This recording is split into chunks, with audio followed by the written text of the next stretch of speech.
Hello good morning दोस्तों। तो आज का एक नया चैप्टर है इनकम टैक्स। इनकम टैक्स क्या होता है, इसका क्या मीनिंग्स होता है, तो आइए हम देखते हैं।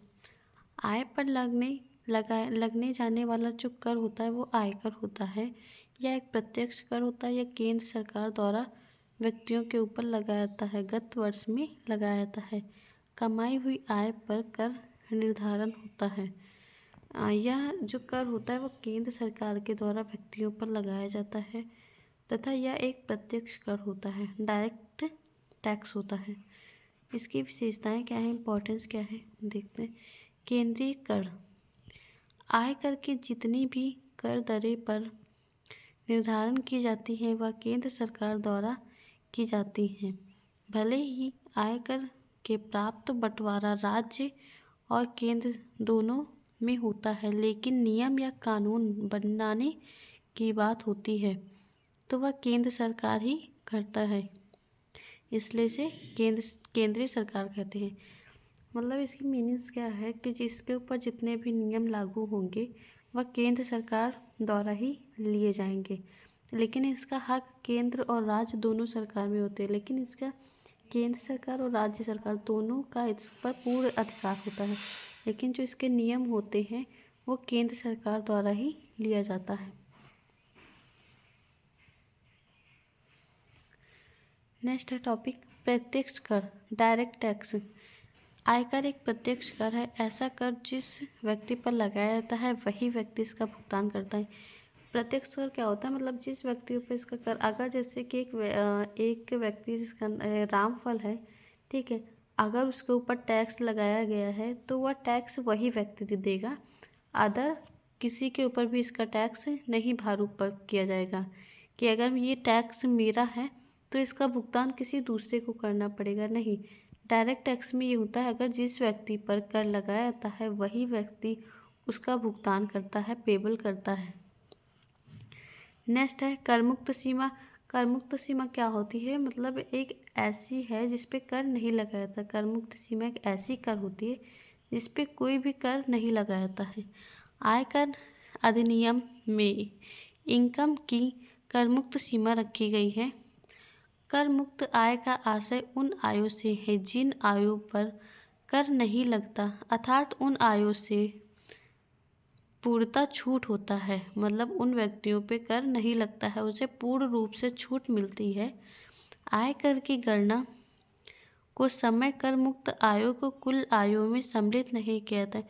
जो आयकर की गणना होती है ना उसे समय के आयों पे गणना नहीं किया जाता, क्योंकि यह एक कर आय होती है। सभी को राशि को अथवा एक निश्चित सीमा तक की राशि तक कुल आयों में सम्मिलित नहीं किया जाता है।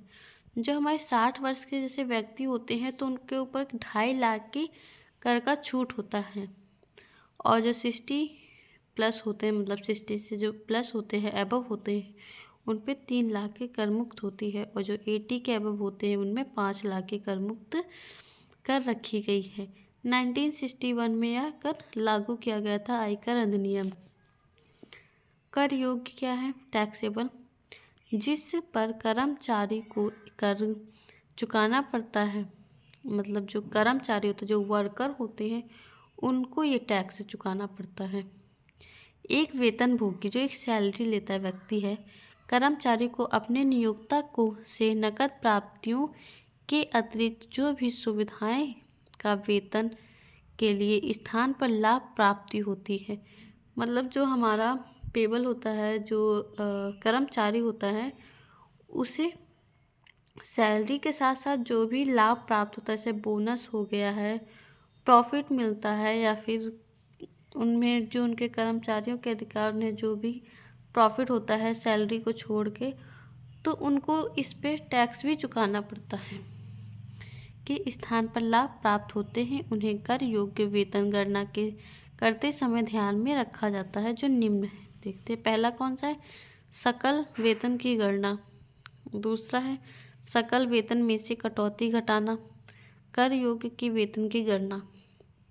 नेक्स्ट टॉपिक है हमारा कर की दरें।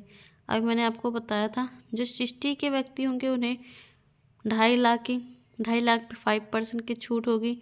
5 लाख पे 20% की होगी, और 20 से 30% की होगी। जो 60 से अबव है, 80 तक है, उनमें भी सेम यही रहेगा। और अबव 80 में भी प्रथम में 5 लाख 0% उन्हें कोई भी छूट नहीं मिलेगी। और इसमें 5% है 2 लाख। 3 लाख 60 से 80 के बीच में जो व्यक्ति होते हैं उन्हें 3 लाख की छूट मिलती है, और 2 लाख की 5% पे छूट मिलती है। नेक्स्ट टॉपिक है हमारा, नेक्स्ट है कर की दर, यानी कराधान के प्रकार की मात्रा को तय करने के तरीके होते हैं। कर सरकार द्वारा व्यक्तियों, व्यवसाय या अन्य संस्थाओं पर लगाया जाने वाला कर अनिवार्य वित्तीय शुल्क या फीस होता है। इस कर से सरकार को आय जुटती है, जिसका इस्तेमाल सार्वजनिक सेवाओं, बुनियादी ढांचे और सरकारी कार्यक्रमों के लिए किया जाता है। इसमें क्या बताया गया, जो भी व्यक्तियों से सरकार है जो भी कर प्राप्त करती, टैक्स लेती है, तो उससे जो उन्हें जो प्राप्त होता है, सरकारों को जो मिलता है, तो वो हमारे सार्वजनिक कार्यों में लगा देते हैं। जैसे रोड बनाना, पानी की कमी करना, अन्य अन्य सुविधाएं हमें प्रदान करती हैं जो कि हमें नहीं मिलती हैं। तो उसके लिए जब हम सरकार से जब बोलते हैं, रोड पे जैसे होता नहीं, रोड पे सब व्यक्ति जाते हैं और निकालते हैं अपनी, कि हाँ मुझे ये चीज़ की आवश्यकता है। किसानों को ही देख लीजिए, अभी जल्दी ही उन्होंने धरना दिया था कि हाँ मुझे, मतलब किसानों में क्या होती है कि किसानों में उन्हें क्या होता है, सिर्फ उनके अनाजों की इनकम, मतलब पैसे बढ़ा दिए जाते हैं, महंगाई कर दिया था, जो कि किसानों को चुकाने में काफ़ी ज़्यादा प्रॉब्लम होती है। सरकार वो सब सुविधाएं, उनकी बातें सुनती है, उनके हिसाब से उनका कार्य करती है।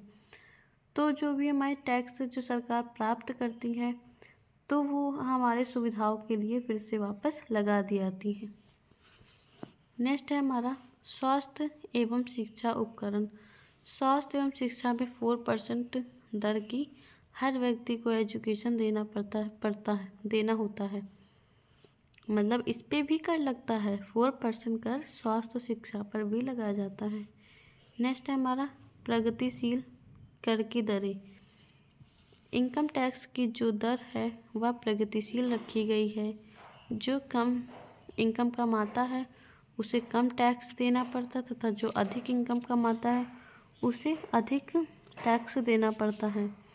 CBDT, यहाँ पे CBDT।